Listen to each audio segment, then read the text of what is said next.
Harka fuunee akkam jirtan kabajamtoota daawwattoota keenya jaalatamoo.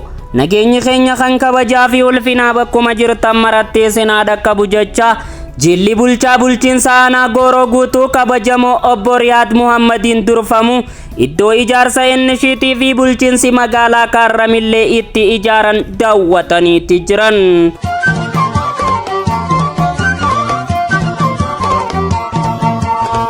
Aanaa Gooroo Guutuu bulchiinsa magaalaa Kaarramilleetti jilli bulchaa bulchiinsa aanaa Gooroo Guutuu kabajamoo obbo Riyaad Muhammadiin durfamu iddoo ijaarsa innishiitii fi bulchiinsi magaalaa Kaarramillee itti ijaare daawwatanii kan jiranidha.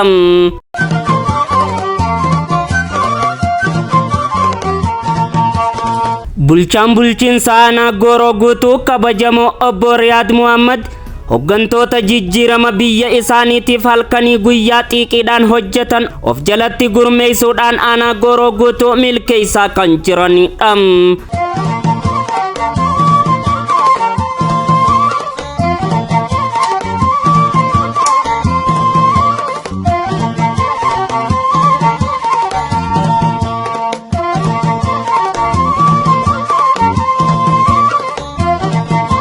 Egaa kabajamtoota daawwattoota keenya jaalatamoo jila daawwannaa ijaarsa innishiitii fi kanaaf dhufan keessaa yaada namootaa fudhanneetu isiniif dhiyaataati.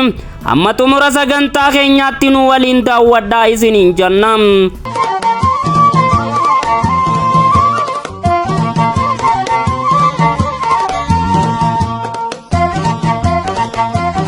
Itti gaafatamaan buusaa gonofaa aanaa Gooroo Guutuu obbo Idris Abdu Maalik yaada ijaarsa innishiitii fi kanarratti nuuf laatanii kan jiranidha.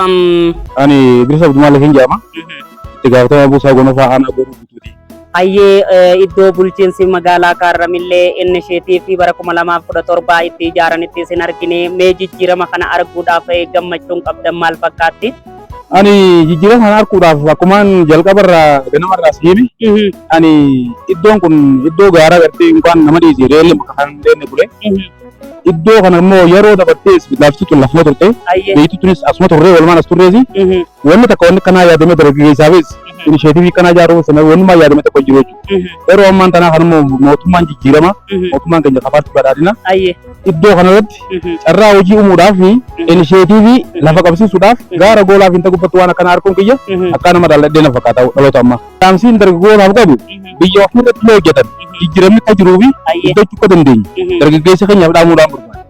Akka waan carraan biyya tanaa hojiin hin jirretti hara biyya alaatti fi karaan taanetti kallattiin taanetti deemurra if jala deemnee if jala toolaalle jijjiiramni keenya faana keenya jala jira qottee keenya jala jira asumatti deemnee guddinni dhufa asitti haati ta'uun dargaggeessa keenyaan fuula keenya hara biyya keenyaa deebiin jira. Galatooma fayyaa taasisanis. Itti gaafatamaa diinagdee fi itti aanaa bulchiinsa magaalaa Kaarramillee kan ta'an kabajamoo obbo Abdallaa Yuusuf ijaarsa innishiitii fi kanarratti yaada bal'aa nuuf laatanii kan jiranidha. Maqaan kiyya Abdallaa Yuusuf jedhama. Itti gaafatamaa diinagdee fi itti aanaa bulchiinsa magaalaa Kaarramilleeti.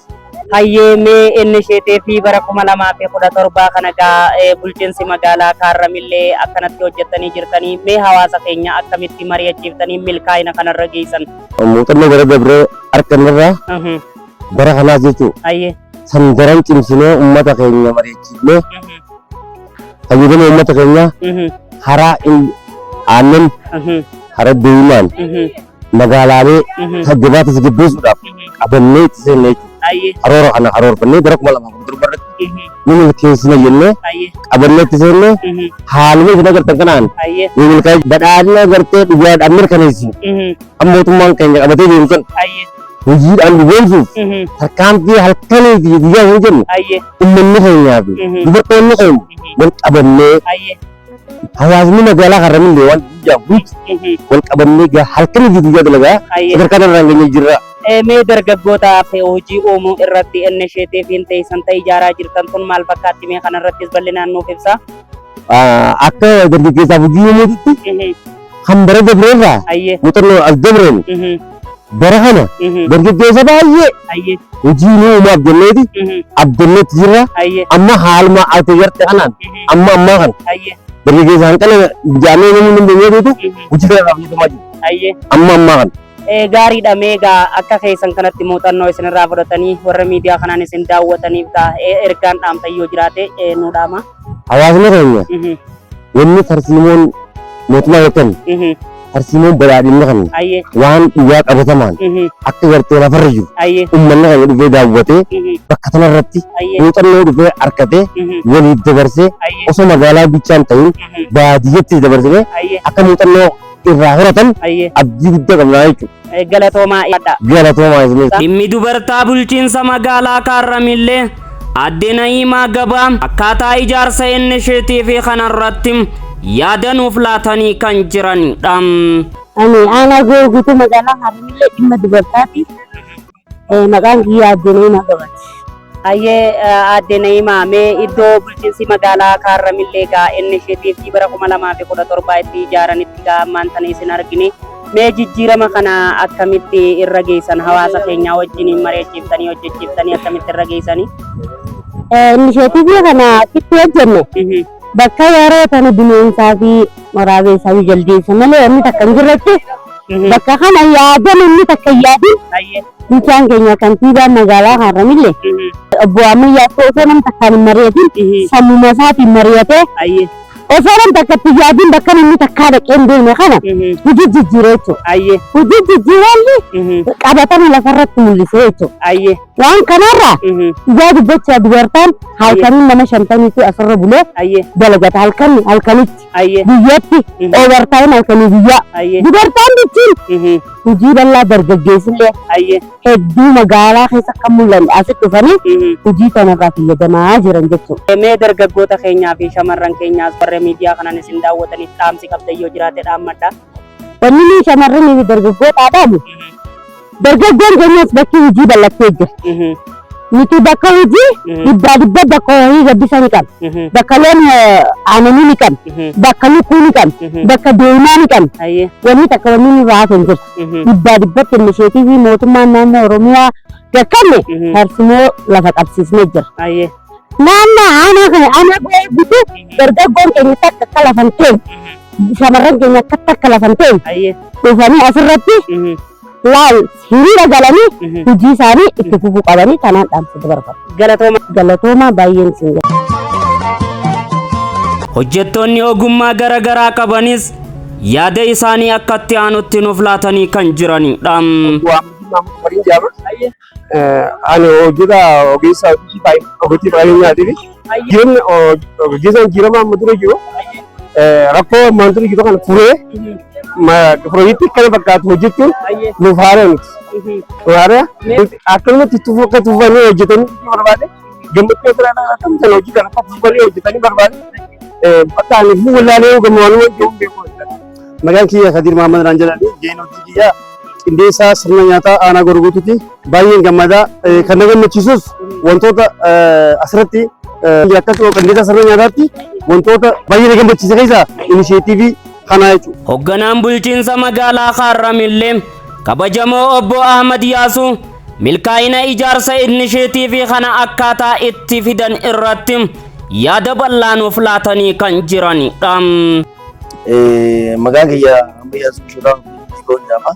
Hayyee meegaa arraantana kun hojiilli bulchaa bulchiinsa aanaa Gorguutuutiin durfamu gaa inisheetii fi bulchiinsi magaalaa Kaarramillee isin hojjettan kana daawwatanii jiranii mee isin milkaa'ina kana irra gahuu keessaniif akkanatti maaltu isin kakaase? Milkaa'ina kana wanti nu kakaase. Hayyee. Dargaggeessa carraa hojii hin qabne yuunivarsiitii irraa eebbifamanii tatta'an iddoo isaan itti hojjetanii carraaqqatanii jireenya isaanii ittiin geeddaratan qopheessuuf bakka kana qopheessine. Bakki kun akkanumatti haa turte bakka kanarratti yoonii fi kilaasteroota garaagaraa hojjenne dargaggeessaaf carraa hojii nu uuma jennee bakka kanaaf kaka'umsi keenya carraa hojii dargaggeessaa uumuuf. Gaariidha mee turtii ji'a meeqaa keessatti kanatti manneen guddaa mul'atu hojjettanii? Jalqabne ji'a tokko kilaasteroota 13 ol asirra ijaarree jira. Erga jalqabnee sheediiwwan 4 malees sheediiwwan 10 guyyaa 8 keessa ijaarre. Guyyaa 8 keessatti Kanaaf ariitiif kalaqa fayyadamnee Aye. jijjiirama saffisa Aye. mootummaan keenya ittiin deemaa jiru kana faana deemuudhaan Aye. akka hojiin tun milkaa'uuf halkanii guyyaa Aye. uummanninis hawaasninis himaataaleen keenya kan bakka kana hojjechiisaa jirrus Aye. namoonni bakka tanaa jirraa hojii harkatanii hojjechuu jiranis halkanii guyyaa hojjetanii kaniif milkaa'ina kan dhufe Aye. kanumarra dhaabbachuudhaan kaniif leenjii paartii badhaadhinaa takka'u gama paartii badhaadhinaa kana kaanaa goroo guutuu gaggeeffame hojjetaa mootummaatti hojii wal qabate Aye. iddoo kanarra dhufanii daawwii hojii bakka kanarra kan gaggeessan kana. Gaariidha meegaa bulchiinsi magaalaa Kaarramillee hojii takka hoggaa eegalee in tursiisuu yeroo xiqqootti fixaa jaanii nu kaasanii turanii isinne yeroo hatattamatti akkamitti kanatti dargaggootattis fayyadamtanii hojii kana milkeessuu dandeessan iccitiin milkaa'ina keessanii kana meenuuf ibsa. Iccitiin milkaa'ina keenya tokkummaa keenya. Warroota himaataalee hojjechiifnee wajjin tokkummaa qabna. Namoota bakka kana hojjetanii wajjin tokkummaa qabna. Akkasumatti ammas qindoomina bakka caasaa keenyaa kan garaagaraa magaalaa bulchiinsa magaalaa hojjetaa keenya hunda qindeessinee qaama hojii kanaa barbaachisu hunda qindeessinee iddoo kanarratti wanta barbaachisannee dhiyeessa bakka kun barbaachisu hunda dhiyeessinee rakkoo takka alatti bakki kun hojjetamee akka saffisaan xumuramee dargaggeessi carraa hojii hin qabne sun iddoo kana carraa hojii uummatee hojjetee carraaqqatee akka warra isaanirraas bahee if danda'u godhuudhaaf kan hojjechaa jirru iddoon kun dargaggeessa yoo akkamitti kaate nama 200 walitti carraa hojii. Gaariidha mee dargaggoota keenya kanneen naannoo biraa jiran biyya keessaa fi biyya alaattis akkaan hojii ammaan tanii isin gaa ammatti hojjettanii xumurtan kana akka itti hojjetan dhufanii waamichi gootan yoo jiraates asumaan dhaammadha. Dhaamsi nuti qabnu dargaggeessi keenya kan yuunivarsiitii irraa eebbifamanii ilaash lafa ta'aa jiran. Kaniifi biyyi tunis irra carraaqqachuu ni taati. Biyyi tunis duraan bakka carraa hojii taateen beektu. Amma carraa inni taatii ni danda'amaa inni kanatti seenu. Waan danda'amu san akka danda'amu agarree jira jechuudha. Kanaaf wanni asin karaa suufi miilaan deemanii lubbuu isaanii bishaan irratti gaaganii hin jirtu. Biyyi teenya biyya badhaatu qabeenya qabdi. Waan asirratti lafa qabna, humna namaa qabna. Humna namaatiin lafaa fi qabeenya waliin binneetuma carraa hojii goonee daabboo goonee buddeena goonee carraa hojii namaa uumuu ni dandeenya waan taateef wanni bishaan irraan isin of hin jirtu biyyi teessanuu biyya badhaatuudha. Warri biyya alaa jirus qabeenya achi horatan saniin as dhufanii magaalaa isaanii magaalaa Harramillee dhufanii invest akka godhan. Jiraattonni dhalattoonni biyya tanaa aanaa goroo guutuu kataan hundi isaaniitu dhufanii Ameerikaa jiran kan biyyoota garaagaraa Awurooppaa keessa jiran dhufanii biyya isaanii invest akka godhan asumaan dhaamsa goonaa fi galatoomaa yaada bal'aa nuulaantanii dhibnee isin galateeffannaa galatoomaa ulfaadha. Isinis galatoomaadha. Iddoo kana deddeebitanii hojiiwwan bakka kana jiru yeroo osoo dadhabne hin fanne hin iddoo hojii kana gaafa jalqabasaa gaafa hojiin sochiin hojiin tun keessa jirtu hunda wal duraa duubaan hordofaa deemaa amma sadarkaa inni irra jiru kana hanga sadarkaa inni irra jiru kanatti waan nu hojii lafa hojjetanii hojii lama hojjetanii maqaa bulchiinsa magaalaa Harramilleetiin galatoomaa ulfaadhaa isin jenna. Galatoomaa ulfaadhaa waraabulaa. Kabajamtoota daawwattoota keenya jaalatamoo qophiin daawwannaa keenya kanarraa hanga ammaatti daawwattan kana tureetiin qopheessee dhiyeessuudhaan hanka isinii waliin ture Muhammad Ahmadi torban yoo rabbi jee qophii wal fakkaataa biraatiin hanga walitti deebinutti har'aaf gama kiyyaan nagayaatti.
Thank you.